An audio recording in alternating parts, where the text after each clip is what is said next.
All right, so I guess we got the dinner time version of Out of Your Falcon Mind tonight, right? I love it. So, yeah, man. So we got Aaron on the show tonight. We got we're gonna get out of here by 7:30. So let's get this thing going.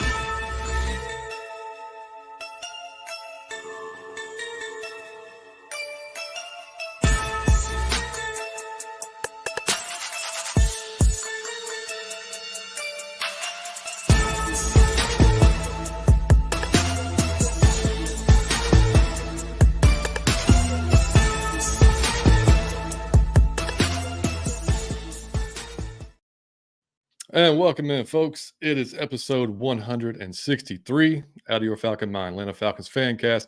My name is John, your host, joined by my co-host, Mr. Mike Cottrell, back after a week off, buddy.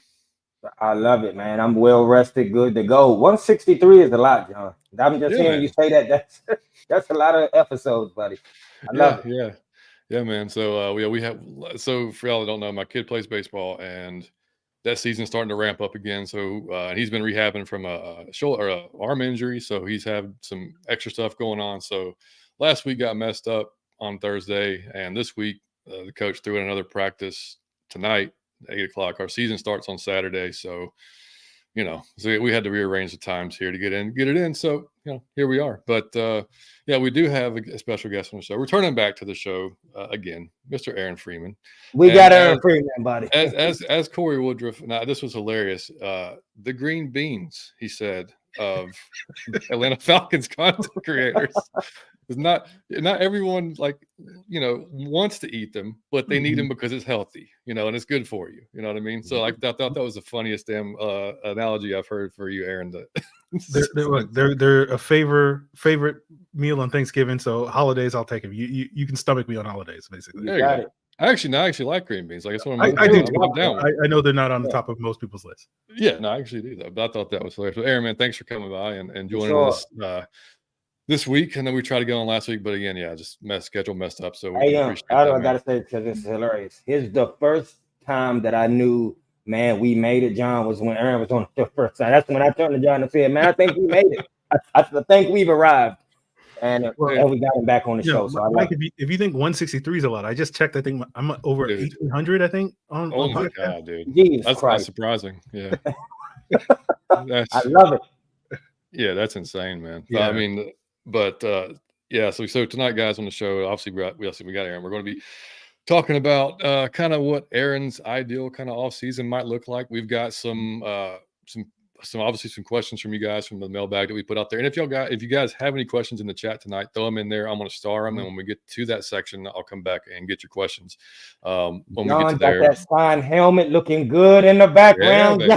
I don't know if you saw, Aaron. I got the Raheem signed helmet, buddy. I love it.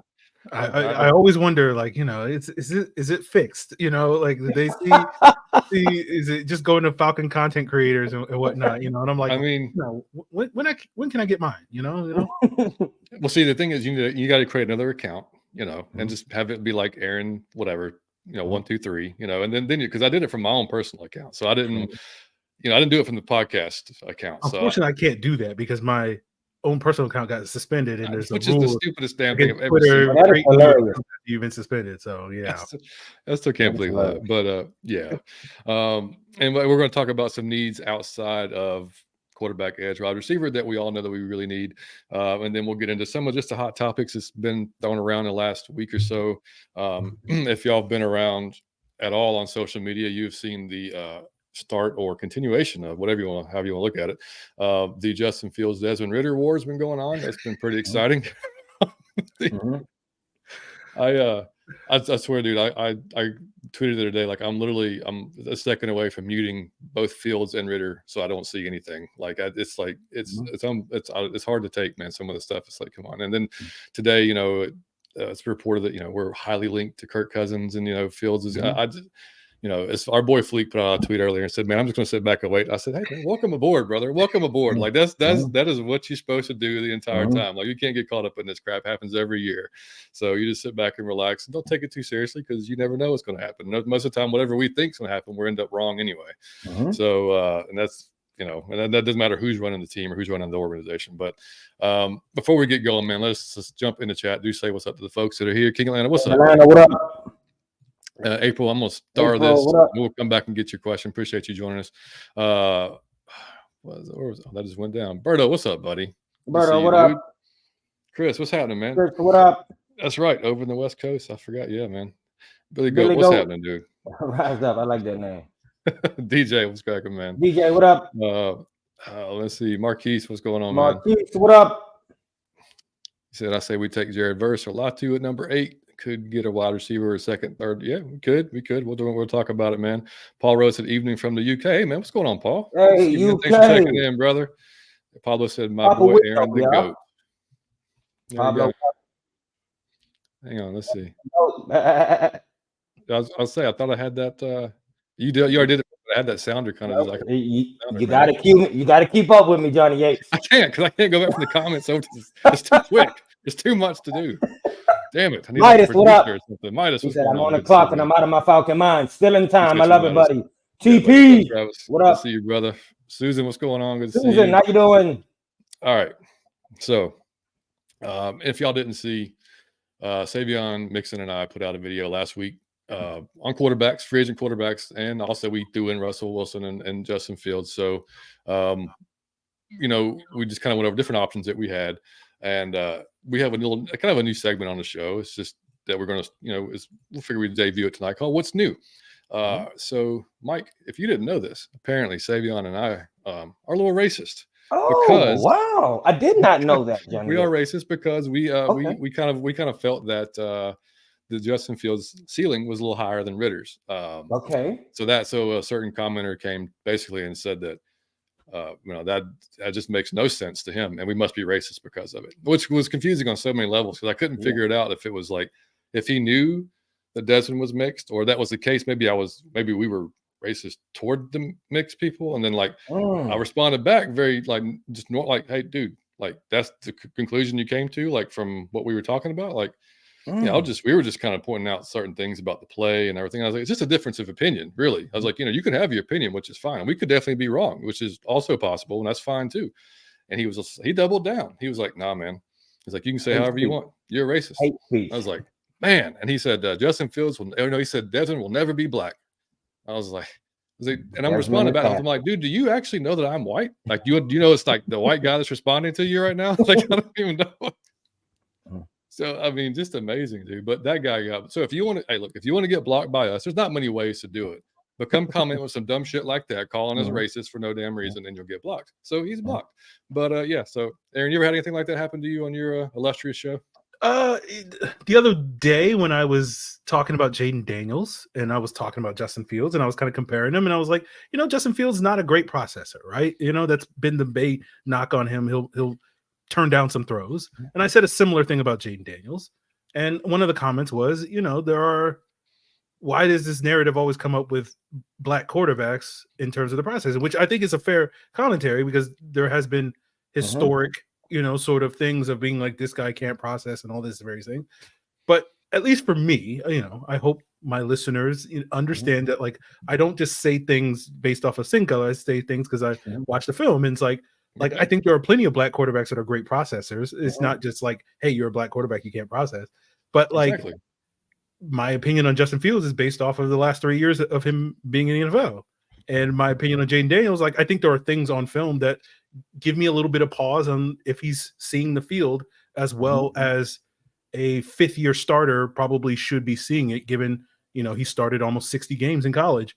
And so that was basically, I had to clarify to that person because I think, someone was, suggesting that maybe, I might be a Republican or whatever you want to call it. That's, no offense to any Republicans out there, but that's the last thing I am. So anybody who calls me that, I'm just like, hey, pump the brakes, my guy. Hey, calm down. Calm down.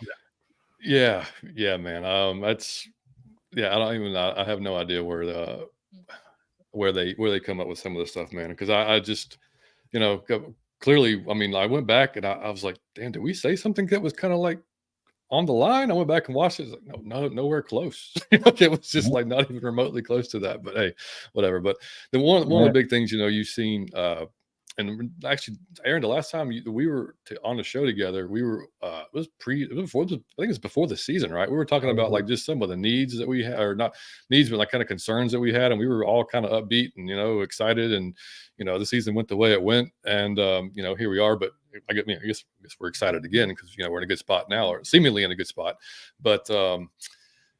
So a lot of the discourse with Ridder, was the fact he didn't have a QB coach, and I get that. I get that sucks, but some folks act like the man was like locked in a closet during the week and wasn't allowed to talk to anybody. And like when he walked down the hallway, they were like, "Oh shit, here comes Desmond!"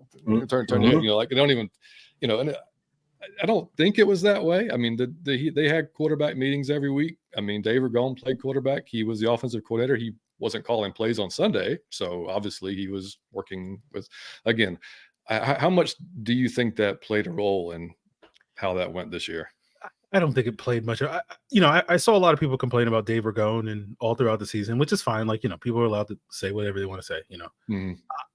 I've seen a sort of like the revisionist history of like Arthur Smith having the offensive coordinator also be a quarterback coach is like this sort of like weird decision that was made. And I'm just like, plenty of NFL teams do that. So it's like, I don't think that's the issue. Like, now, if you want to question Dave Ragone's coaching ability, by all means, sure. Whatever, he's with the Rams now. So I guess Matt Stafford's going to suck now. So, if that's the issue, but I don't know. Like, I just think, you talk about how positive we were the last time. Like, it feels like we're such a far way removed from that 2-0 start. You remember when it was just all good vibes, right? That 2-0 start. Vibes. I don't know. I think ultimately at the end of the day, like, the Falcons just didn't play well enough. It's not any deeper than that. I don't think people have to come up with these massive conspiracy theories about this coach or this player or that way. It's just like they didn't make the plays that they needed to make the plays to win games. That's all. That's really all it is. It's not really deeper than that. Yeah. Let me jump in, John, because I have to say this. I want to expand on what he just said. There are times where the play it's just like shallow. It's not deep at all. I'm just being honest. I'm a Falcon fan until I die, but Desmond Ridder is trash. He sucks. He just sucks. He's not a good player. Here we go. That's not because his hair Mike is in a little fro. It's not because he mixed. It's not because he's from wherever he's from. It's because he sucks. All right, he's not a good player. That's why that we say that he's not a good player, because he's not. It was a thing I did on MLK Day. Well, I picked the wrong day apparently to do this, but I did a skit for Zendaya. I was just giving her props. And people told me that I was like racist because it was Martin Luther King's birthday. And I picked a mixed girl instead of a dark-skinned girl. And I said, well, man, your logic on like Easter, I'm supposed to pick like a bucktooth girl. The shit, though, it's not adding up. It's not making sense. Okay, I don't have to do what you want me to do. And that it's no surface. I was giving her props. It's no deeper meaning. It don't mean I hate myself. It don't mean I hate my mother.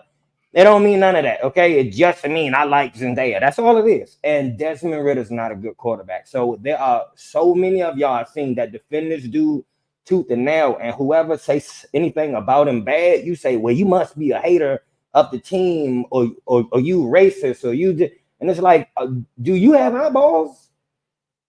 Did he play good in your opinion? And he could have been green. He would have been a trash green. Like, he would have been still he was throwing a lot of interceptions. He could have been purple. He would have been still throwing interceptions. So y'all got to stop at some point with reading so deep. It have to mean this, and it was a conspiracy. He didn't have help. Stop. Because Matt Ryan was balling out. I will say this again, and y'all wouldn't every offseason, y'all call for his head.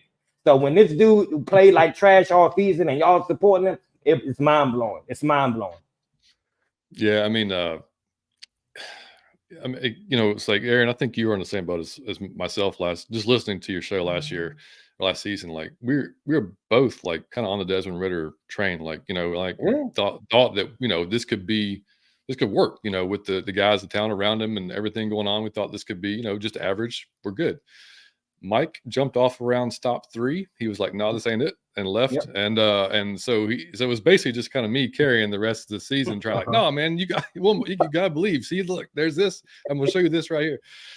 And it just got to where I think, did you do the all 22 all year? Did you do it for every game? Okay, so I started around the Minnesota game. I think was the first game that I did start doing it for our show, and it was like, that's when it first became apparent, because it was the overwhelming aspect. The overwhelming sentiment was, well, Arthur Smith just sucks. He can't call plays. Like he's a terrible play caller. And yeah, there would be some. And when I started watching that, and I'm not going to lie, like I was, proud. I wasn't like saying that, but I was putting probably more on Arthur than I was on Desmond. I'm like, man, he's not setting him up for any type of success here. Well, then I started watching the film. And I'm like, I'm like, all right, well, it looks like, there's definitely some plays during the game. You're like, I don't know about that. That might would have called that there is a little bit weird, a little funny there. But overall, it was a lot of just Desmond missing or not seeing, or just, like it was, and Taylor too, both quarterbacks. Like Taylor was worse, like that killed Mike to hear that, because Taylor was his guy. But that Vikings game was rough, man. It was real rough. It was real rough. And I told Mike, like, after I did that 22, he was like, how was I? I got bad news for you, dude. Like, I want to see Dad's back. Like, that was terrible. Like, that was really, really bad. So, and I showed it. He watched it. He was like, Jesus Christ, So it was just, So I totally get Desmond. He's a rookie, of course he is, and of course he can get. I think he can get better. I think he will get better in the right system. And like when we've had folks argue with us about it, like, why would you not play him this year? Well, it's a new regime. Like, you're going to tell me of all the quarterback options that are out there, free agency and the draft, that they're going to say, you know what, we saw enough from Desmond in year one to go with that? That makes no sense whatsoever. That's 0 sense. It sucks for Dez, but because, like I said, I think he can get better, but I just, it doesn't make any sense to for this current situation for that to work out. So, and like I said, just watching the 22, it was just, yes, there were spacing issues with some of the routes and stuff like that, but sometimes there was just throws that weren't taken, or were taken, or there was throws or just overthrown or underthrown or whatever. It's just it didn't work out. But your take on that? Yeah, I mean, for me, like, my whole thing was like, it's not how you start, it's how you finish, right? Because like it was like, we just got to get to the bye week or whatever and then figure it out, right? Like, given the ups and downs in the first half of the season. And so for me, like, it was all kind of like, it all kind of came to a head for me with Desmond Ridder, as you say, because I was, defending him through all that process in that second Bucs game in week 14, I think it was. Because it was like, that to me was the game that was like set up for him to succeed. He had played reasonably well against the Bucs the first time, if you just discount the fumbles in the red zone. And like, outside of those 3 plays, he played, that was one of the better games he had. He did that on the road, and we know that he was much better at home than he was on the road throughout last season. So that second big game was at home. And just because of the injuries that Falcons had on the offensive line, like, you knew they probably, or at least I thought they probably weren't going to be able to rely on the run game as much. So it was going to be all on Desmond Ridder. And so for me, it was like, this is the showcase game. If Desmond Ridder can get the job done this week, like, we're good, right? Like, all the ups and downs, it's like, okay, it all kind of came through in this week, and he didn't get the job done. And it just kind of, for me at least, took the wind out of my sails for like, oh, okay, I guess this is not going to work out. And then the next week against Carolina, he made the boneheaded decision to throw the pick at the end. And it was like, it was officially done at that point in time. And so, like, for me with Desmond Ridder, like, this is the thing I always say, like, where you get drafted determines how many chances you get. If you're a first round pick, you're going to get like 1 million chances, right? Sure. Like, you can think of one of the biggest busts in recent memory for the Falcons, Jamal Anderson, right? Yeah, man. Did not do anything in 3 years, 4 years, whatever, however long he was here in Atlanta. Nothing. Referring to the defensive end, not the running back. Just in case anybody. Not Dirty Bird. The Dirty Bird. Flat ass dirty. Yeah, exactly. But then he went on to play like 3 more years elsewhere, and it was just like, there's nothing he did in Atlanta that would make you think he was deserving of change. I mean, you can argue Vic Beasley was the same, although at least Vic Beasley had that 1 year that you could justify, but he got multiple chances elsewhere. I'm sure we can come up with a long list. First round picks always get multiple chances. So if you're a quarterback, right, Mac Jones is going to get opportunities. Zach Wilson is going to get opportunities, right? All these guys will continue to get opportunities in the league. You're a 3rd round pick, or pretty much anybody after the 1st round, you get 1 shot. You get 1 shot to make the team. You get 1 shot to start. You get 1 season to show what you can do. And if you don't take advantage of that opportunity, right, you're not going to, the chances of you getting another shot are next to zero. And that's basically the situation with Desmond Ridder. He could turn out to be good in the future. Sure. As John said, like with time, with development, I could see him turning into a Jacoby Brissett type of player, a Geno Smith type of player, and down the road can start games and be a productive, good quarterback for some team. But like, he's not going to get that opportunity in Atlanta. And if he does start in Atlanta, it's going to be because the guy ahead of him or the two guys ahead of him potentially got hurt or for reasons can't play. So it's just one of those things where it's like, for me at least, I know a lot of folks, I think there's like two camps. There's the camp of people that are like, Desmond still got it and we should still ride with him. And I'm just like, I don't think you guys are living in the real world. And then there's the camp of people that are just like, everybody who supported Desmond Ridder is an idiot and doesn't know what they're talking about. And it's just like, all right, guys, like all of you guys just need to move on. 100%. We're in 2024. We're in the market for a new quarterback. Like, it's all about what we're doing now. It's not about what choices were made in 2023, where things went wrong, where things could have gone right. Like we gotta live in the present and for the future, not being so focused on the past. And I always butt heads with fans because I think there's a tendency, because of our fandom and how passionate we are, and because like this stuff matters, we tend to hold on to things from the past and rather than living in the present. And it's just like, let it go, So that's my just move on and let it go. That's all you got to do. Yeah, man. No, you have to be real about what your eyeballs see, and you might love the player. I was gonna tell y'all Matt Ryan was killing with the Colts, and then I just had to be like, dog, this dude is not. He lost it a little bit. A tear dropped from my eye, a single tear drop when I had to get on Matt. But you got to be honest with. You can't just be like, no. You can't just double down and triple down. You have to be honest about what you see if you love the play or not.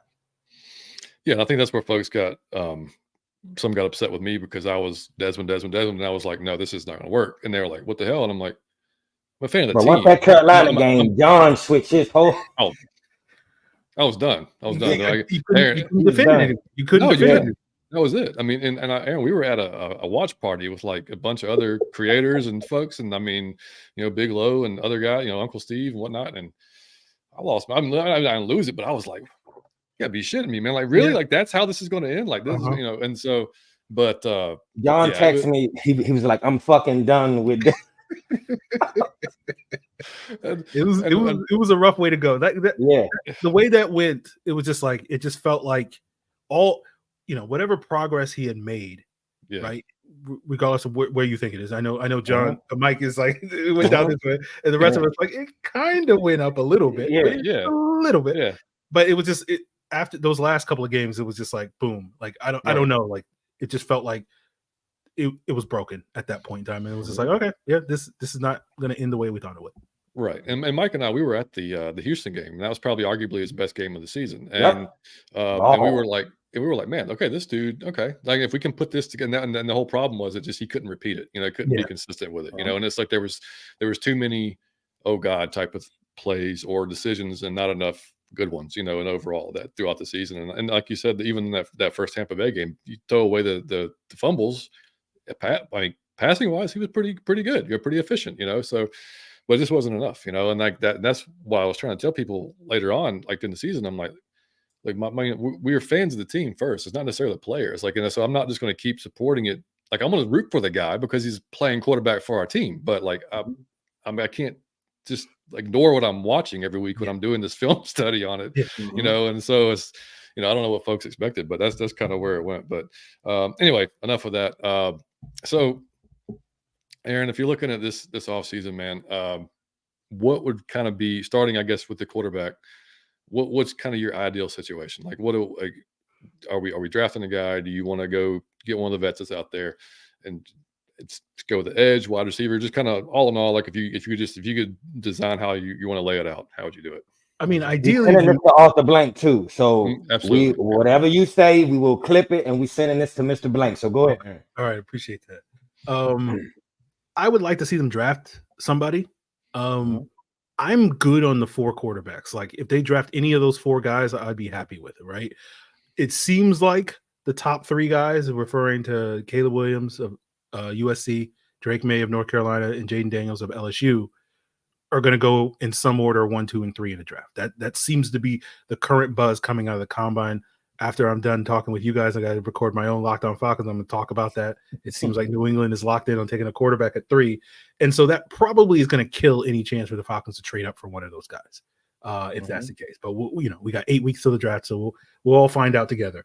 That's to me the most fun thing about the draft is like you don't know what's going to happen, and it's just like it's like being a kid on Christmas. You're like, oh, what's going to happen with these picks? And then inevitably for Falcon fans, it's always disappointment on draft night.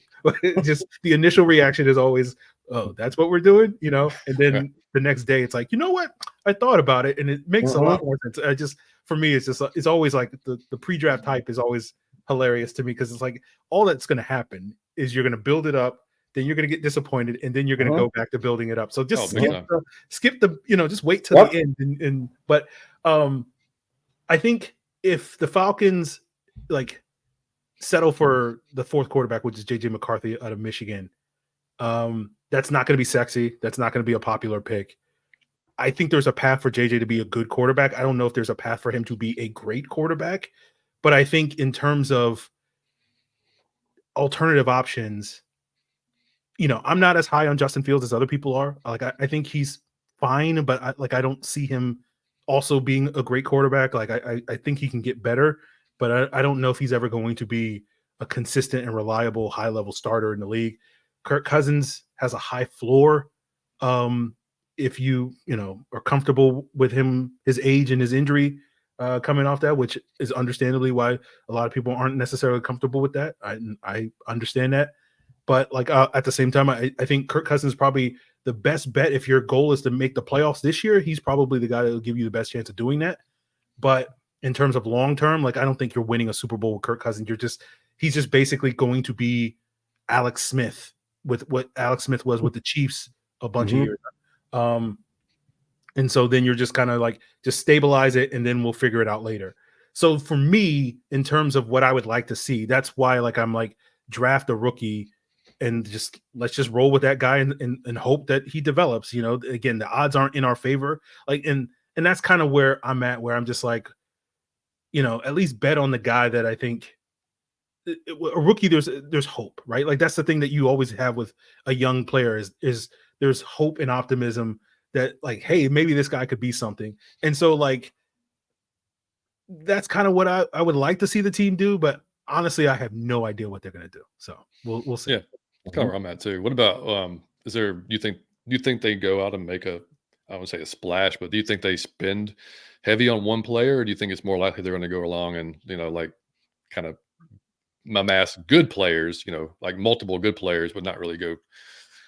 I think if they're going to spend, it'll be either for Kirk Cousins because he's the prices that people are throwing out there for what his contract could be, 50 million guaranteed, 70 million guaranteed, 90 million guaranteed. I've heard, that's a lot of money. If not Kirk, I could see them spending big at edge, just because I think at the top of the draft, you have 3 really good players, but I don't know if you're going to be 100% sold on those guys, especially given Terry Fontenot presumably going with the best player available strategy. I don't know if one of those guys is going to be the best player available at the top of the draft. And then I think there's at least based off of what I've seen, I haven't studied the entire edge class, but the next tier of guys below that, I think there's a big drop off there. And so if you're going to want to make a impact and get that sort of double digit sack guy, right? If you're not going to get that guy at 8, I think your best chance of getting that is maybe going out there and signing a Daniil Hunter, or maybe trading for a Hassan Reddick or somebody like that. And so if you do that, that's going to cost you, a decent sized contract. And so that to me is probably the only other avenue where I could see the Falcons spending, 50+ million guaranteed on an individual player. But other than that, I do think they'll spend, but I don't think it's going to be for the bigger splashes. I think it's going to be more of those mid-tier free agents. It's going to be more the Caden Ellis tier of free agents, a bunch of those guys, as opposed to the Jesse Bates type of free agents. Yeah. Nothing sexy, I want sexy, all right? I want Beyonce. I want Vanessa Hudgens. I'm I'm tired of like Kelly Price and Oprah, man. We got to do better at some point. Just go big or go home. Yeah, man. Aaron, so would you want Russell Wilson, or is he out of the question for you? I mean, he's fine. He's fine. Aaron does not seem excited when he say he's just fine. That's great. It's just like I'm not gonna say Russ is washed, but like I don't know if Russ can get it back to being one of the top quarterbacks in the league. Like I think where he is, like probably like the 15th best quarterback in the league right now, is probably what his ceiling is. Damn. From this point on, because Russ is a player that, his success in Seattle, a lot of it was just his ability to get out of structure and do all those crazy things and flip it, 40 yards down the field to Tyler Lockett and whatnot. And now that he's gotten older, he's not as athletic as he used to be, and so he can't really do that. And then when you ask him to play in structure, like he's just okay at it, and that's kind of the problem. And so like that to me is I'm like there's a path for Russ where it's just like, okay, we're gonna rent Russ for a year and we're gonna draft somebody and we're just gonna have Russ be the bridge. But like to me, you're let's just say I think Russ is closer to Marcus Mariota today than he is to old Russell Wilson. That's basically. Ooh, shots fired, Russ. Headshot. Man, I would love to be proven wrong. I'd love to be proven wrong, but like that's just where I think he is at in his career. Good Lord, man. I mean, he's better than Mariota. I want to make that clear, but I just think you put Mariota here and you put old Russ here. Yeah, Russ is a little closer to this side of the fence. Yeah. Travis said, I'm not a Desbian, but Arthur Smith set him up for disaster from the beginning, making him the starter with zero competition to hurt him. Travis, I love you, buddy, but I'm going to disagree, man, and just say they actually helped him to make him the starter with zero competition. Because to me, and Aaron, y'all can give me your opinion, but like, if you'd had competition if they'd have said, okay, Taylor, you guys are going to fight it out, then they're both getting first team snaps. They're having to split those snaps. He's not getting as much work with the first team. He's not getting that confidence instilled in him as like, you are the guy, you are our guy. We're going to put out, you, this is your team. This is your squad, all that. I think that probably hurts him more than having to fight for it. I don't know. What's your call, Aaron? I agree. Like it's funny because it's like you have both sides. You have the side that is like he should have been competing. So that's the side of being like he would have been better if he had half as many reps. And then you had the other side, which is, well, he should have played more in the preseason. And that's the side that's basically saying, he should have, I guess, double the reps or whatever. So it's like you can't really have both. Again, I think we can be critical and say, yeah, maybe getting a few more reps would have helped him. But I don't think, my personal opinion, I agree with you. I think having him in a competition wouldn't have helped him, right? Because you're reducing those reps. And I don't think, 15 more snaps in the preseason against vanilla defenses are going to stop him from throwing interceptions against complex defenses. But yeah, that's my opinion. Yeah. Mike, I guess you probably agree with that, don't you? I don't think he's good. I think he could have been on steroids. He could have had all the snaps. He could have used steroids. He's not a good player. He does not belong in the NFL. He didn't even prove, if you all are being honest, he didn't even prove he was a backup. He didn't even prove to be a competent backup, like somebody who could just be safe. He can come in the game and he won't turn it over. That's all you want your backup to do. Just don't give it up. He can't even do that. No, he's not. He doesn't belong in the NFL. He belongs at Home Depot. So if like women come and they get a whole lot of paint and stuff, he can help them carry it out. Off the blank, he owned Home Depot. It's an easy transition. All right. Well, before people turn off oh Jesus. Bradley said, how many weeks do we expect Kirk to miss to start the season? I don't know, he was out there throwing the other day. I haven't heard it, Aaron. Are we thinking he's going to be ready to start the season, or he'll be ready? I mean, the only question with Kirk is going to be, is he going to miss OTAs coming off that Achilles, right? It's just like, he'll probably be there day one of training camp, unless there's a setback or something like that. But he's busted moves on the NFL honor stage, so I think he's good to go. Maybe he had access to Aaron Rodgers' doctor or something. He got some like good mushrooms. Yeah, right. I don't know. He had the holistic. Exactly. My man, Chris, what's up? Chip. Yeah, man. So looking at the combine started obviously today, and Padre, our buddy in the chat, said the D linemen were tearing it up in the 40, and I caught some of the 3 cone, and yeah, I mean, there's some big dudes moving, man. Do you have any favorites in this combine you're kind of looking forward to watching, Aaron? Anybody that stands out, or are you kind of on the fence about this? Maybe might be a good fit. No. There's a lot of dudes I like. Mhm. The 3 big edges, Dallas Turner out of Alabama, Jared Verse of Florida State, Laiatu Latu of UCLA. I like all 3 of those guys. If the Falcons wound up taking any of those guys at 8, I would be happy.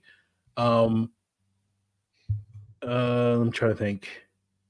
The interior D line. I haven't really dove too deep into film, but there's a lot of good guys. I know Braden Fisk, the Florida State D tackle, who was at the Senior Bowl, had a great Senior Bowl week, tested really well today.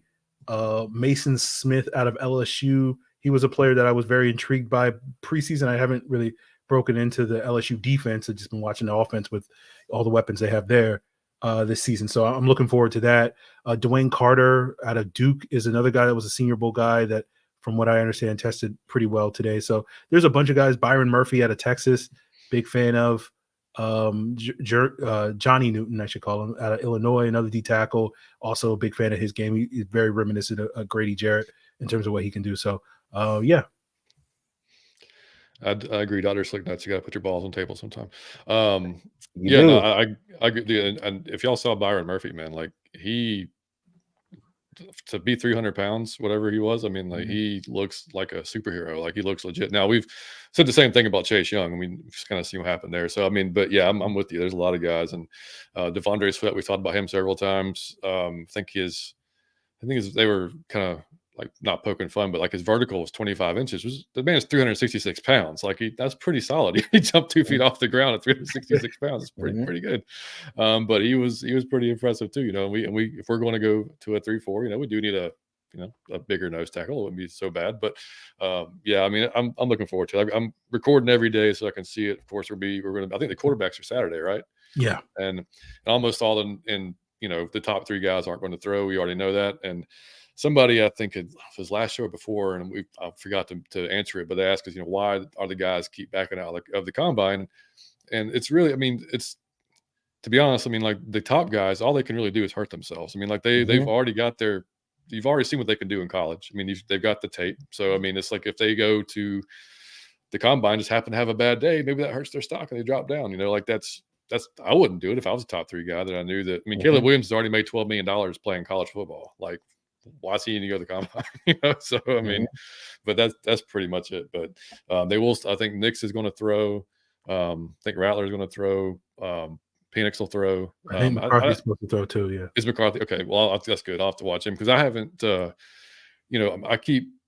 been doing these free agent things, so I haven't had time to really delve into a lot of guys. But that's one guy that keeps coming up, and I haven't seen enough of McCarthy. I've seen all kinds of opinions. I've seen he's like Ridder 2.0. I've seen like, no, hell no. He's, much better than that. He's an elite processor. I've seen that from certain, NFL guys. And I'm like, damn, that's a very that's pretty big difference if y'all are seeing those same things. So that's just one guy I want to go watch and see how he might fit. But buddy, you got something for Aaron, don't you? Oh, I got a game for you, Aaron. Okay. It's called Air Run Freeman. Okay. I designed this one specifically for you. Let's go, buddy. We're going to start with Air. Hey, Aaron, I need you to tell me something. I need you to give me a quarterback from the 90s who will fit into this offense for this season coming up that will fit most perfectly into our offense that would take us to the playoffs. The quarterback from the 90s. Who you going with? Well, the first quarterback, when you said 90s, immediately Randall Cunningham jumped into my brain. And I'm thinking of not the Eagles Randall Cunningham, but the Vikings Randall Cunningham. Oh, okay.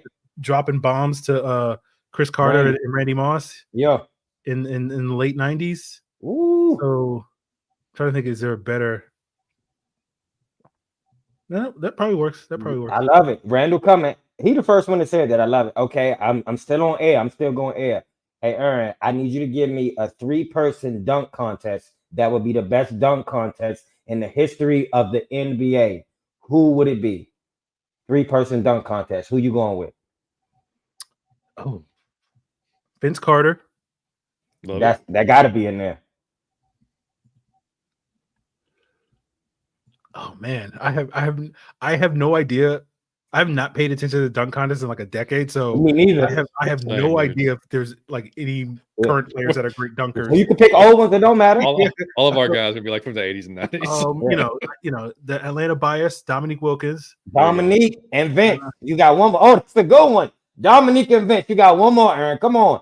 Oh man, I want to go with Spud, but like I think I just have to go with Jordan. You know, Mike Jordan. Yeah, you know. Jordan, Dominique, and Vince. You heard it here first. Yeah, I love that. So now we're going run. We're going air run.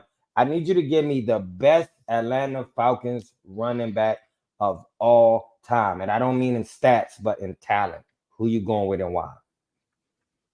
Well, that's a good question. I was ready for you, Aaron. I was ready. No, part of me was just like, I'll say Bijan, just part of the brand, you know. But no, I feel like I gotta go with my guy Jamal. Like he literally carried the team to a Super Bowl. So yeah, literally carried. Yeah. Okay, Jamal Anderson, I love it. Okay, I need you. We still on run.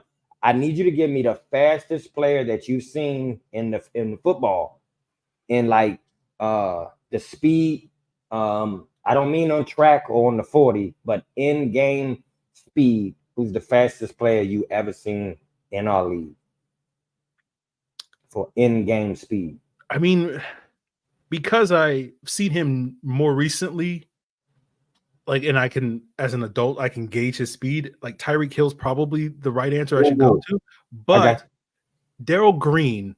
Oh, that the fact that he was still like running like a 4.3 at like age 45 is like ridiculous. Like to me, like just like then what was he doing when he was like 25? You know what I'm saying? So like Darrell Green is probably the answer. 28 watching the Redskins. I was too young to really appreciate how, like I knew he was fast, but I couldn't really appreciate it, you know. The same here. Good one. So we got air run. Now let's go free. I need you to earn number one free agent. If we could get anybody we wanted with no worry of the price tag, the number one free agent that you would grab for us or two. Well, if we're including people that are probably gonna get franchise tagged, I'm going Antoine Winfield. I feel like him and Jesse Bates together. Be disgusting. Oh man, it would be incredible. You know, like, you know, I know like everybody, like, you know, you get the wide receiver duo, you get the edge duo or whatever, the cornerback duo. But I would love to see an elite safety duo and see what a defense can do in today's NFL with arguably what two of the top 3 to 5 safeties in the NFL. So easily, I would be intrigued to see what you could do as a defense with those two guys. I love it. All right, so we still on free. Aaron, I need you to give me something free that you value, but it's free. What is free nowadays? You know, it's like air. Air, man. Air. Love is free. Encouragement is free. I was gonna say water, but water ain't free. I don't know. Free.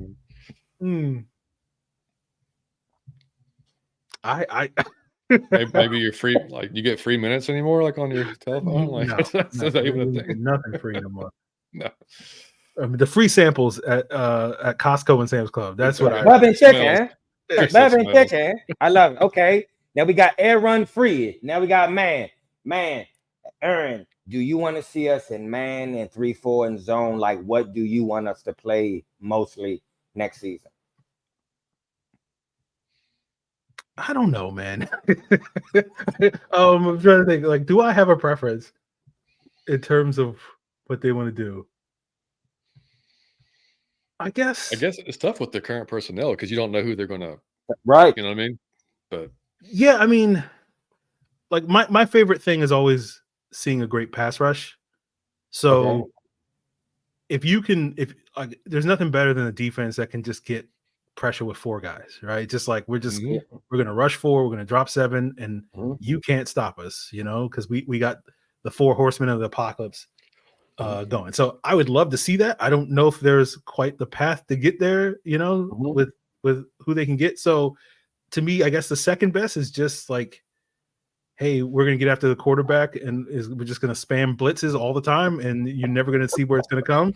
So let's just dial it up. Let's just turn it up. Let's Wink Martindale this thing and turn it up to 11. Yeah. Get after the quarterback. So I guess that would be my second choice. I love it. So last one, we got Aaron Freeman. Man, Aaron, I need you to tell me, out of all the Falcons you've ever seen, who is the one Falcon that you would say that we underrate as a whole? Like, that dude is the man. That dude is the man. He's damn good, but he don't get the props because I guess he's not a superstar. He's not a big name. And he can be a old player or new player, anybody you want to go with. Well, my brand is Jonathan Babineau, so I'm going to stick with Babs. I love it. I love it. I love it. Aaron Freeman, you come on, man. Out of your Falcon mind. Give me my damn prop. Aaron Freeman. I love it. Great answers, buddy. Let's go. And Chris said Winfield or Buda Baker. Ooh, that's a good one, Aaron. That's good. Yeah, because Buda can play in the slot. You know, I do love me some Buda Baker. Yeah, that'd be nice. I'll go Winfield. Ooh, just because he's a little younger than Buda at this point. I got you. Yeah. Okay, that's solid. That's solid. I do Steve. Love me some Buda. Uncle Steve, out of your Falcon mind, I'm just not feeling the free agent route. I'm leaning to draft a quarterback or get Justin Fields or maybe a free agent. The QB market is very stale. Kirk caught the market at the right time. He did. That's right, man. And make sure y'all check out Uncle Steve, man. Every week, twice a week, dude brings great shows, man. Yeah, I mean, we talked about it on the shows, like and we're with you, Aaron. Like the same, we'd prefer go draft our guy. Just go, we like this year, especially with the guys that are there. If you had the opportunity to do it, like, I'm not going to be mad either way. Like if they want to go grab a vet, whether it's Kirk or Russ or Fields, all right. Let's whatever. I'm not going to cry tears or jump off through the ceiling either way. So, I just want to win, man. I just want to win. It's got to be better than last year. That's the whole thing. It's like Facebook users said, if we draft a quarterback and Ridder beats him out, or do we trade Ridder so that the problem won't happen? Ridder has no OC, no really quarterback coach. I don't know if you missed it. That's Desmond Ridder because he don't got no name. I'm telling you, bro. That's Desmond Ridder. He came up with a blank.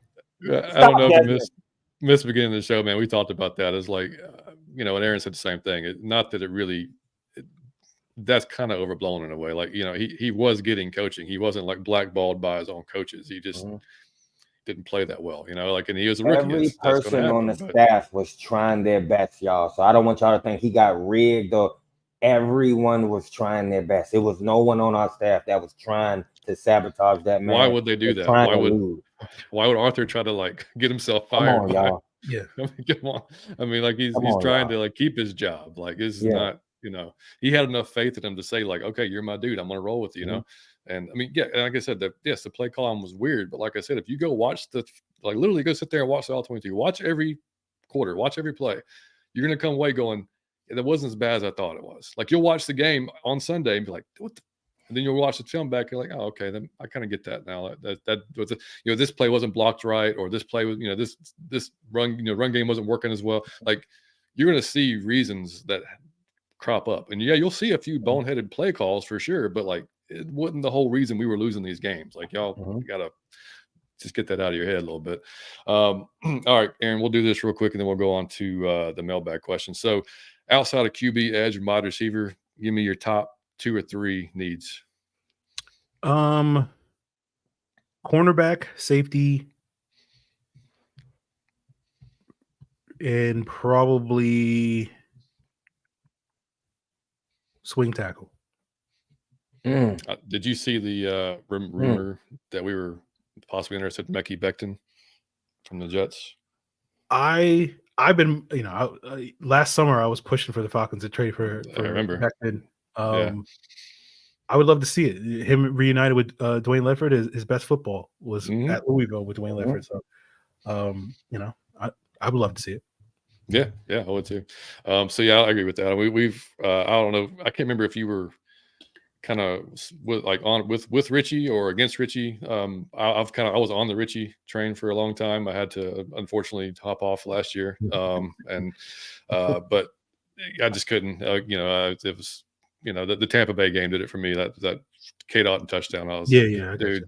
Come on, man. It literally had just one thing to do. You just had to stay where you were. That's all you had to do. But anyway, Yeah, I mean, I feel like you got to upgrade that position, and I like Helms. You know, me being an Alabama guy, I love Helms, but I don't think he's quite ready to jump into that spot. Like I told folks on the show last year, like pass coverage is not really his strength. And that's kind of what kept. That's why he was drafted a little bit lower coming out of Alabama. Like he was a great tackler, can play great in the box, but he was never really good in coverage. So to see what he did in preseason kind of surprised me. I was like, oh shit, he may have gotten a little bit better. You know, which is great. You know, that's what you want to see. But I'm not ready to say, yeah, you start him like opposite of Jesse. But I'm cool seeing him in some of those 3 safety looks. If you want to bring him down there, let him play some of that. I'm down. But yeah, I'm definitely on corner too, man. Like.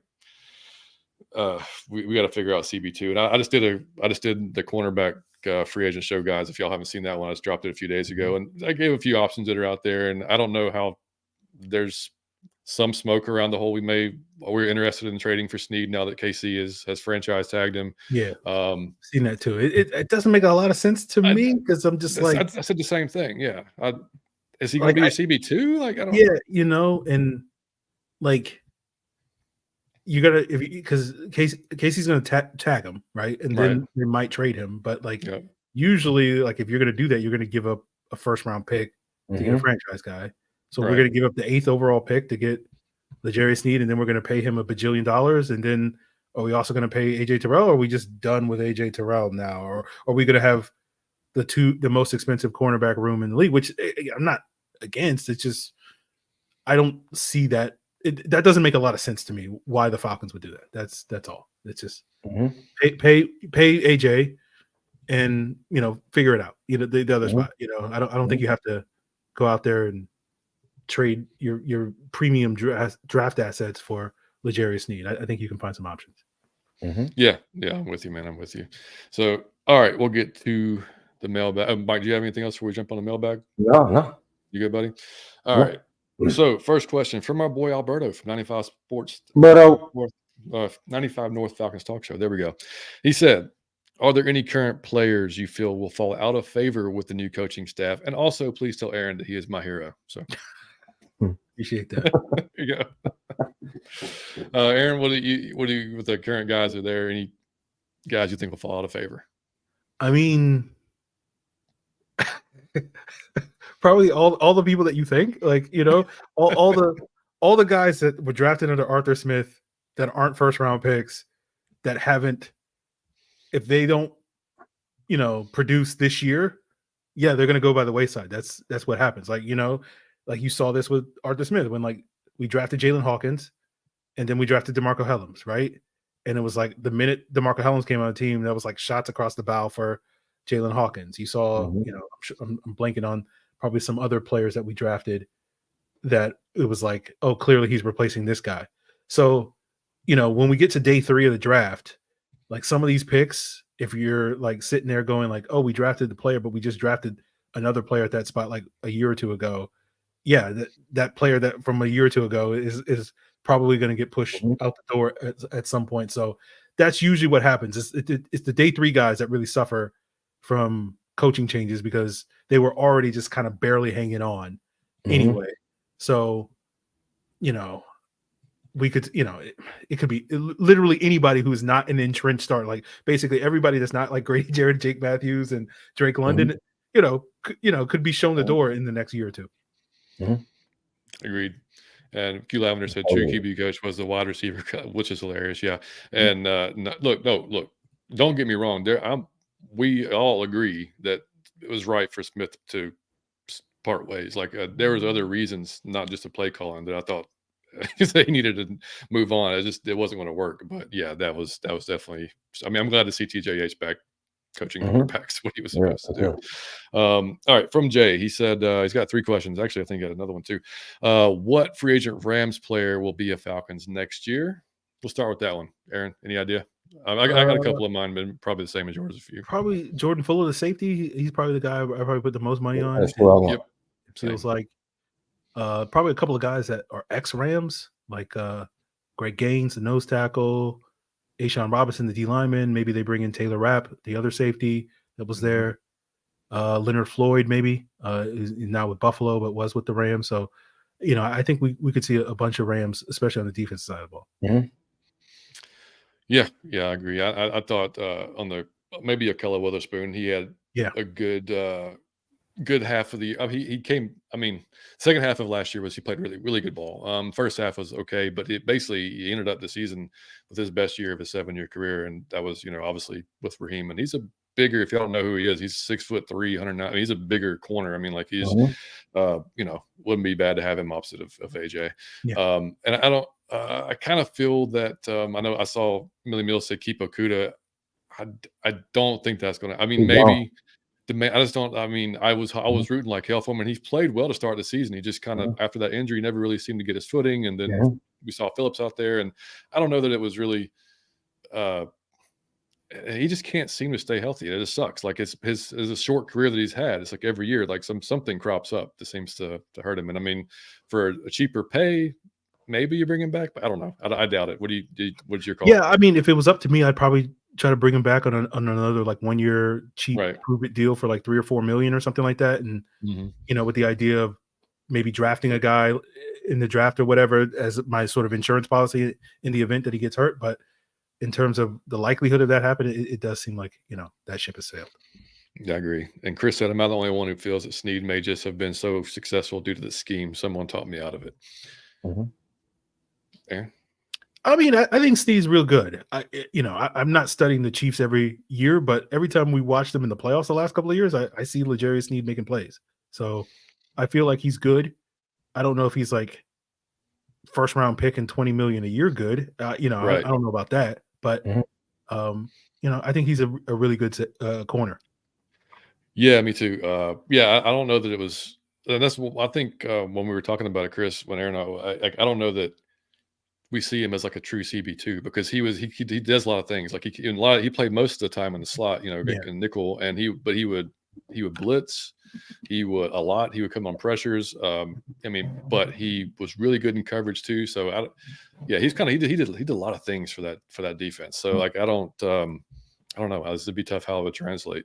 Cooper DeJean, if y'all haven't seen this guy, I don't think he's going to test at the combine because we have an injury, but he might be the first white corner we see since like Jason Sehorn to come out and actually do some stuff. It could be crazy to watch. From what I hear, he was like the Troy Anderson of Iowa in terms of like basically a high school athlete, that he just like broke all the high school records or whatever, like Troy Anderson did for Montana and whatnot. So people thought he was going to test really well, but unfortunately he's hurt. So we'll see what he does at his pro day a little bit later this offseason. Yeah, same. They asked him, I think, what he preferred. He's like, I don't really care. I'll play outside. I'll play inside. I'll play safety. Whatever they want me to do, I'll play. And I'm like, all right, that's a good answer. All right, y'all remember Tim Dwight? Oh yeah, of course. Oh man, because he's speaking to Iowa. Then you talk about a fast white dude. Tim Dwight was the truth. Yeah, he was. All right, and Dace also said, what surprise cuts do you see coming, if any? Surprise cuts? I feel like Heineke's getting cut. I don't think that's a surprise.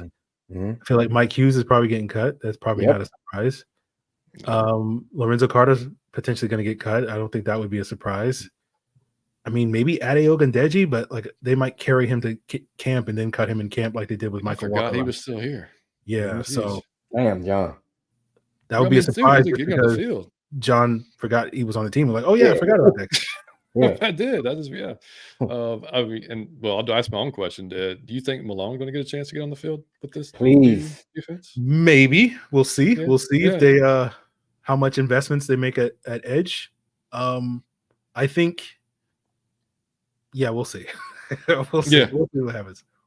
Yeah, I think so. Nathan said if they go get Snead, does AJ stay or go? I think AJ probably stays. I don't know why you would trade him out, but. So hold on for a minute. I do have one for you, Aaron. I got a good one for you. Out of all the young players I'm about to name, I want you to tell me who can grow to be the superstar. If you had to bet on one, would it be Troy Anderson, Clark Phillips, or Malone? Who do you think, if they give them the proper tooling and they give them the play time, they will show up and show out? I like Troy's upside a lot. Okay. I don't know if he's going to get there, but if I was going to bet on any of those guys, I'm like, he's the guy I would bet on. I love it. Jay's last question said, what do you think about the NFL possibly going to the XFL kickoff rules next season? And for y'all that don't know, they're they're tossing it around. If y'all don't know what that rule is, basically, and I'm just going to read it for you so you understand. Under the proposed rule, the kickoff would move back to the 30-yard line. The receiving team would line up at the 30 with the remainder of the kickoff team on the 35. So they're 5 yards apart. That's where they start. The only players that can move prior to kickoff are the kicker and the returner. So basically, and the other players can't move until the returner catches the ball. So basically, it's reducing all the high-speed collisions, and they're the guys. So I went, if you've watched the XFL at all, it's kind of, I didn't mind it actually. Like it's kind of cool. Like I wouldn't hate it personally, but it said that this would ensure that we wouldn't see players colliding at full speed, with the majority of the gunners and blockers making contact before reaching their top speed, more akin to normal play. So yeah, I'm okay with it, to be honest with you. Like it's kind of, the kickoff's kind of like doesn't exist anymore anyway. It's mostly touchback. So yeah, I mean, I'd be fine with that. Mike? Yeah, I mean, if I was just gonna say, you just take it out. Yeah, I mean, if kickoff's still going to be part of the game, do something that's going to make it part of the game rather than what it is right now, where it's just like, all right, pee break, kickoff. It's like you don't. It's just a formality. Yeah. Exactly. And a question from JW Odom. He said, if the Falcons are to move up in the draft, what player do you see being traded in the deal? Also, what are some of your favorite movies? That's different. All right. So what player would you see being traded if we move up? I don't see the Falcons. Like I know that there's been a lot of proposals about like AJ Terrell and Kyle Pitts and whatnot. Like I don't see the Falcons giving up good players to move up in the draft. Like they're going to give up picks and that's it. If they're going to do that.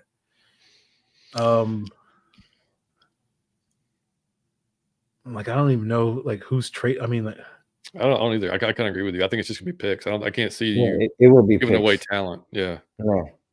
Favorite movies, Mike? Favorite movie come to mind? A Pulp Fiction. Oh, really?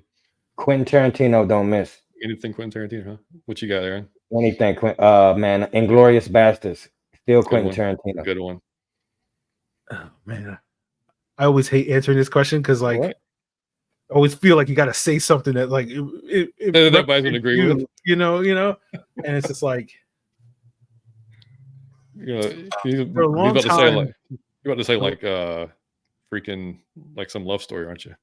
No, I mean I guess the movie, if I'm basing it off of the movie I can watch anytime it's on, every time it's on, it's probably Coming to America. Oh, that's a great one. Oh, that's hilarious. That's a great one. That's a good one. Yeah, I can go several ways. I can go. I mean, Tombstone's one of my all-time favorites. Trading Places. We have to watch it every single year at Christmas. It's like my all-time favorite one there. Gladiator from back in the day was solid. I just saw Oppenheimer this weekend. That was really damn. It's 3 hours long. So if you want to watch it, Shelby. That's the only reason I haven't seen it because it's like it's really good. But it's to have to watch this movie, Yeah, I had to do it in separate settings, but it was good. But anything with Cillian Murphy, and I'm going to watch. To be honest with you, because he's one of my favorite actors. But all right, so on to the next one. So we're doing pretty good on time here. All right, and Jay, another one from Jay said, "What would be one move?" Good or bad, that the Falcons would make to have you questioning your fandom, dude. If we're still here, I don't think that we could possibly make a move. Desmond Ridder, man, I ain't gonna lie. If they started Desmond Ridder, I would be furious. But when week 1 came, I would be in full support. I'll be furious until week 1, and then I would tell you we going to the Super Bowl with Desmond Ridder. There you go. Stay consistent, Mike. I appreciate that. Once the season starts, I'm all in. Every year. Every year. I don't care who it is. It could be Biscuit at quarterback. I'm gonna be saying we win the Super Bowl. Yeah, exactly. I don't know. Yeah, I think after 28-3, it's just like I'm here. Like I'm not going anywhere. I'm gonna complain the entire time, but I'm not going anywhere. So I don't think there's. I'm always questioning my Falcons fandom. Like, why did I make this choice when I was 8 years old? But like in terms of like getting off the bandwagon, I don't think there's a move that I was talking to some people that were listeners of Locked On Falcons, and they were like, if they took Bo Nix at 8, the Oregon quarterback, they would be out.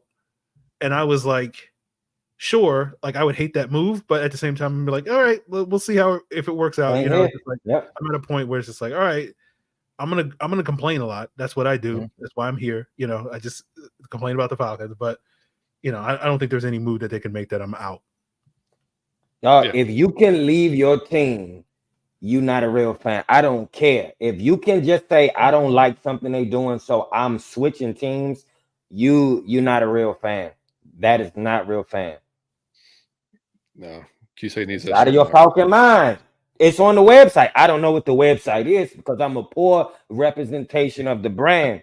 But I know we got a website. I know you can order it, but you would have to ask. Hang on. I got you right there. Scrolling across the bottom of the screen. There you just look at that, John. That's Aaron Freeman. Like, we got that from Aaron. See how quick that was?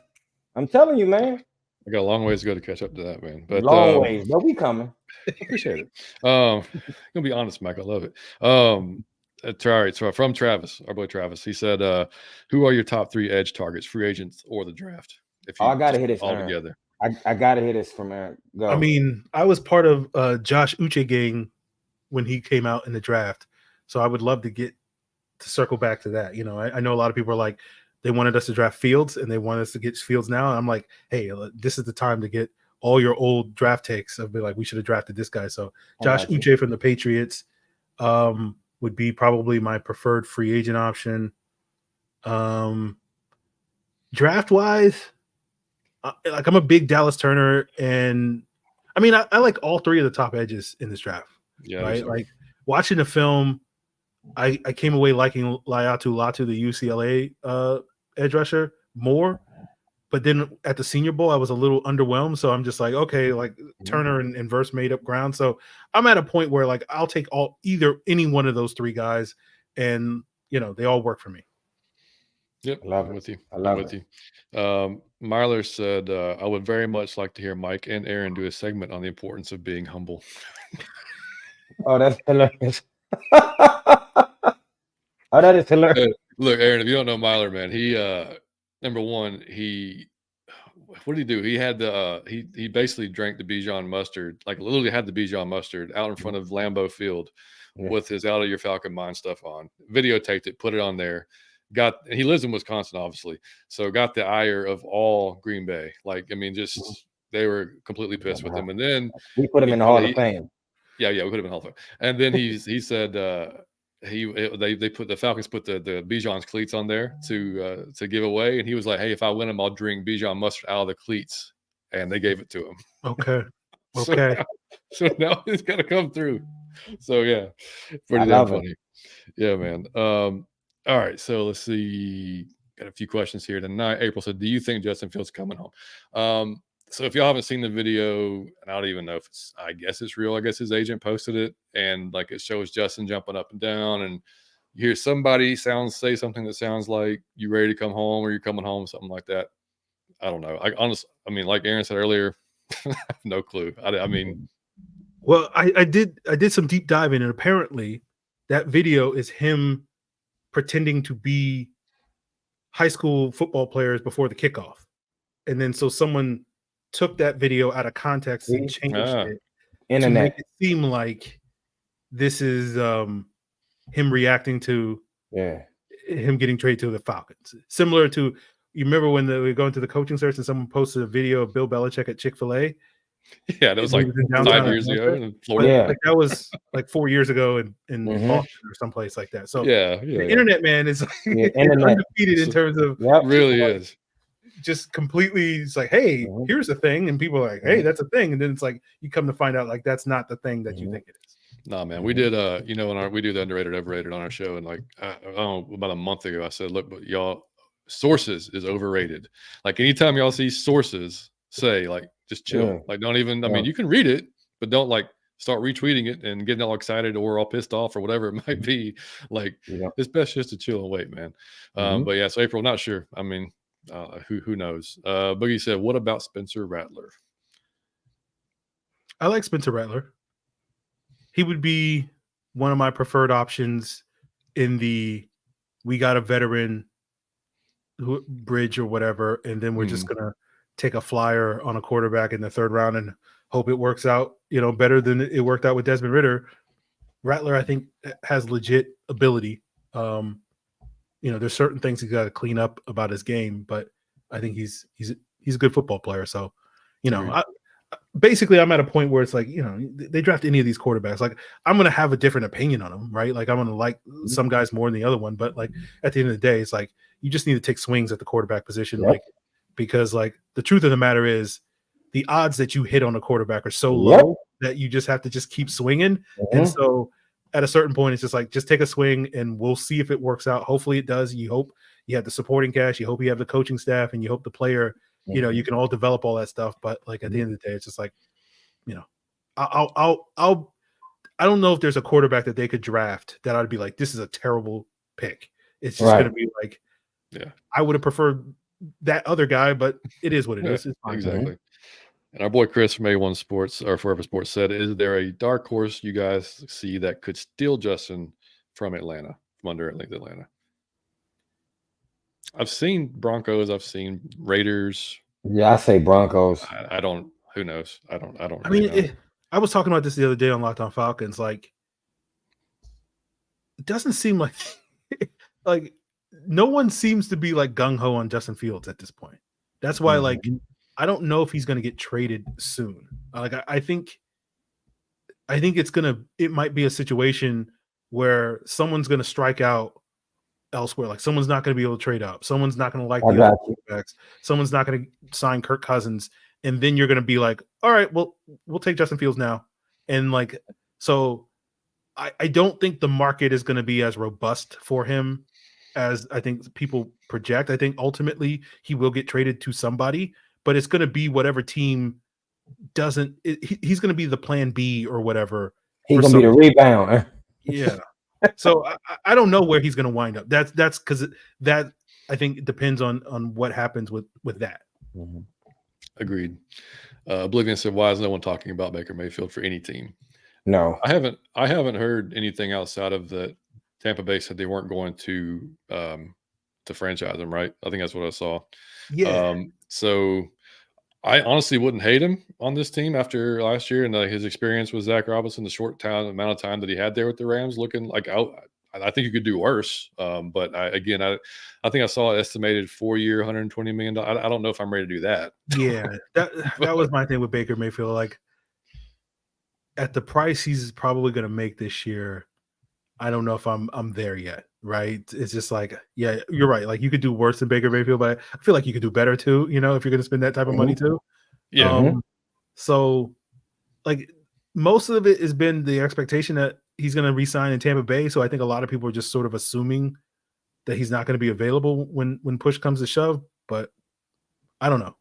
I think Baker, like, for me, Baker is like after Fields, after Cousins, after Fields, after Wilson. I think Baker's in the mix there, but we'll see. Yeah, I agree. All right, last couple, and then we will move on. K-Swag on YouTube said, if we don't trade up, who could you see us realistically taking in the first round? Alt, Neighbors, Turner, Arnold, Verse, Latham, anybody else? If we don't trade up to, I guess, get a quarterback. I honestly, nothing would surprise me. I mean, if we took a wide receiver, I know folks will lose their mind, but if we took, Neighbors at 8 or something like that, I wouldn't be shocked. If you want to go ahead and upgrade your tackle position, I wouldn't be shocked there either. Any of the pass rushers, not at all, because obviously that's a need. Nothing would blow. Honestly, I don't do that. There's not really a pick there that I'd be like, oh my god, like, what are you doing? You know, I mean, maybe corner, but I mean, I know there's some good corners, but maybe I don't know. We'll say you. Yeah, I mean, I feel like if they get a veteran quarterback, I think wide receiver shoots up to the top of the list, right? Like, if they get Justin Fields or Kirk Cousins, like, I feel like you want to bring in another weapon in to get those guys, to maximize whatever window you have with them. If it's not a quarterback, I think, edge is obviously a position. I think corner potentially is an option. I'm kind of waiting to see what they do in free agency at corner before we go down that path. But yeah, I think the sky's the limit. Like, tackle would be probably the one surprise move if they did that. But outside of that, I think quarterback, cornerback, wide receiver, edge, and maybe even D tackle with like Byron Murphy or somebody like that, are all, I think, on the table at this point. That's the thing. Free agency, man, like, you're gonna cross needs off the list, and so, like, exactly. That's why, like, for me, like, I don't get too caught up on what we're gonna do in the first round until we get through free agency. And it's like, then we'll be able to maybe focus a little bit more on what we're going to do, because we spent some money, at some of those positions across some of those needs off. Yeah, I don't even do a lot of mock drafts until after free agency, because I know which direction we're going to go in. And his second question was, what receivers are y'all feeling in the draft for us? And there's a lot of receivers. This is a pretty deep one. Any couple of guys stand out for you? I mean, I love the LSU guys.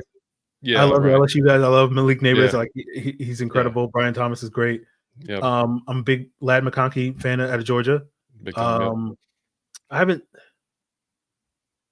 done it too deep a dive on my plan is probably next week I'll do a deep dive on the wide receivers and go through like 20-25 guys film to sort of stack my own board. So I haven't done that yet, but in terms of there's a lot of guys that I like, basically. Agreed.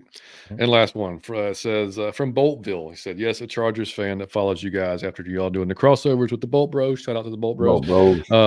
Who would y'all feel? How would y'all feel about trading up for the Chargers in the draft? Who would you guys want at number 5? And what would you be willing to trade in order to move up? Can't wait till the content comes out when we play you guys next season. A lot of Chargers fans are considering going to Atlanta. Besides the strip clubs, can you suggest your top 3 things to check out and must-try food restaurants? Thanks, fellas. I'm gonna tell you right now, buddy. We're gonna we'll catch the places to check out as we get closer to the game. Because I'm sure we're going to do another crossover with the Bolt Bros. So we'll give you some nice spots to hit.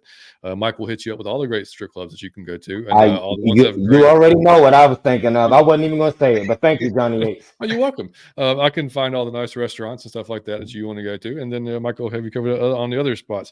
Yep. Yeah, I'd be interested going to 5. I don't want to give up, like Aaron, we just said, I don't really want to give up like a really talented player to move up. That's the whole thing. Aaron, what do you think, buddy? I mean, yeah, I'd be interested in trading up for a quarterback and probably only really one quarterback in particular, just because that would be Drake May for me. I feel like, I'm assuming Caleb Williams is going number 1. So I don't think he's going to be an option. And if somehow Drake May was to fall to 5, and someone else wasn't able to trade up to get him, then I would be,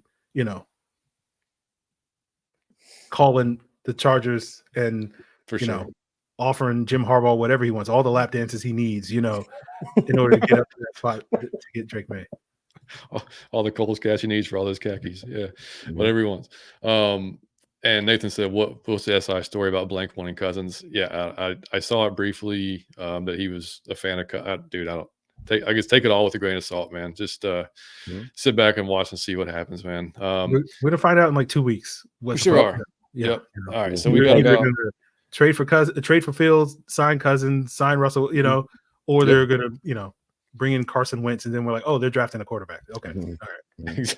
Exactly. Hopefully, what's up, buddy? The illustrious. Hopefully. Yep. All right, the Like Me Giant's my new favorite though. Like that's my new favorite AKA. Really, like after you added that one in there, I'm like, that's perfect. All right, so we're gonna end the show with this. We got about 10 minutes, man. We started, like, I don't know if Aaron, if you've seen, we did a new game just called I was wondering, and so we would figure we would just kind of dedicate this one to you, so fans can kind of figure out, like, hey man, like Aaron, I was wondering, man, if you weren't hosting Locked On Falcons, what would you be doing? I'd be happy because I wouldn't be miserable being a Falcons. I'd be happy. I'm kidding. Damn. No. I don't know what I would be doing. I'd probably be just being have some office job, just complaining to yourself about the Falcons. Yeah, just like, going to Chili's for happy hour. I don't know, just being the most normal, regular, boring person ever. So that's already that, but I do a podcast, so it's just like. So that leads into mine. Aaron, I was wondering, what does Aaron Freeman do when he's bored? When the show is done, you have no research to do. The show has been done, but you got some time. You're bored. What is Aaron Freeman doing? I mean, this time of year, I'm just grinding film, so I don't really have free time. Some of the things I try to do, I got one of those like adult coloring books, and that like. I can kind of zone out there and just color, like a child, but it works. Cooking also is something that can, get me into a Zen mode. Yeah, that's I play one of those stupid mobile games. It's like a Lumber Inc. or something like that, where you just like chop trees and then like you gotta sell them to like the sawmill or something like that. This sucks you in. And it's like, I love it. Like I had to do when I got suspended from Twitter. Like I needed something to fill my free time on the phone. I couldn't get immediately addicted to other social media. Like I'm on TikTok, but like TikTok is dangerous because you can get sucked in for like 6 hours on TikTok. Yeah. And like I'm on Reddit, but like Reddit can also be kind of dangerous too. So like I was like, I need something else because I got this phone, I got this device. So I just started playing this mobile game, right? Or no, what happened was I started doing crosswords and they kept advertising this game, and I was like, this game looks weird. Let me check it out, and I'm addicted now. So it is what it is. I love it. That's hilarious, man. All right. What any song or artist in your playlist that might surprise a few folks? Ooh, I know there's a good answer for this. I'm a 90s kid, so I do love me the Red Hot Chili Peppers, Okay. Love I was it. just listening Love to it. that earlier. Okay. Flea is the reason, one of the two reasons I started playing bass. Like without a doubt. Yeah. Mike, go ahead, buddy. I got one. I was wondering, Aaron Freeman, give me a conspiracy theory that you 100% believe in. Dude, this could go down a really deep hole, man. We ain't got enough time for this. Ooh. I think the Secret Service killed JFK. I love it. So, man, we're canceled. So I just want y'all to know it was good when seeing y'all, and it was good for 163. We will not be back for 164. If I get sniped in my car, it was Aaron. Hey, Aaron, my dad actually worked for the CIA, Aaron, like during the 60s and 70s. So he has his opinions too, which I will also keep to myself. So love it though. I like the Secret Service theory. I think basically in the nutshell, the theory is that the Secret Service members got sauced the night before. They were a little hungover, and when the shots first rang out, one of the guys had a little itchy trigger finger and reacted, and that's the magic bullet that blew out the back of Kennedy's head. So I buy that theory. That's the one crazy conspiracy theory that I buy. Yep. I dug it. All right, man. One more for me. I was trying to decide between. I got a couple here. All right, okay. Well, I'll make it. I'll make it 2 questions. All right. Number 1, do you have a favorite sport outside of football? Do you watch in like MLB, pro sport, call whatever? And also, if you were stuck on an island for a month, what food could you eat? You only eat one food, but what could that be? I do not I'm so focused on football that I just do not have the time for any other sports. That's Mike, buddy. I'm trying to think what could I get into? I would get into like a weird sport. Like I'd get in like curling or something, something just random. Like a cornhole. Yeah, cornhole on ESPN. Yeah, it would just be some random sport like, oh yeah, locked on cornhole or something like that, Probably don't Google that. It's probably not. Yeah, probably not. Please. That was a good one, John. What food? Yeah, you're stuck for a month. You only eat one food. What could you deal with? I mean, the intelligent answer is to say like a potato, because you can prepare potatoes in like a million different ways. Mm-hmm. You get all your essential nutrients and all that stuff. But in terms of you get tired of potatoes in like one day. Yeah, that's the thing. I don't like potatoes like that. What? I mean, probably just, I don't know, chicken or something like that. I don't know. There you go. Stereotypical, just chicken. Just give me a bucket of wings every day. So I got one last one for you, Aaron. I got one for you. Aaron Freeman, who mostly out of your life, it could be like an athlete, a star, or somebody in your family, who mostly inspired Aaron Freeman? Who do you pull from? Because you inspire a lot of people to do what they do. But I want to know, who inspired you to to be the man you are, or to do what you do, or to be the person you are, or anything like that? Who does Aaron Freeman look up to for inspiration, and why? Well, my actual role model is my father. But just because he deserves his flowers, I'll give some to Peter King, who just retired. And I remember many years ago when FalcFans.com was still running, RIP. I was like, I'm going to write a Monday column just like Peter King, and it's just going to be all about the Falcons. And I did that for like 3.5 years. So I think Peter King is like the GOAT's football sports writer or whatever. So I'll give him his flowers. He definitely inspired me many years ago to try to be, something in this industry.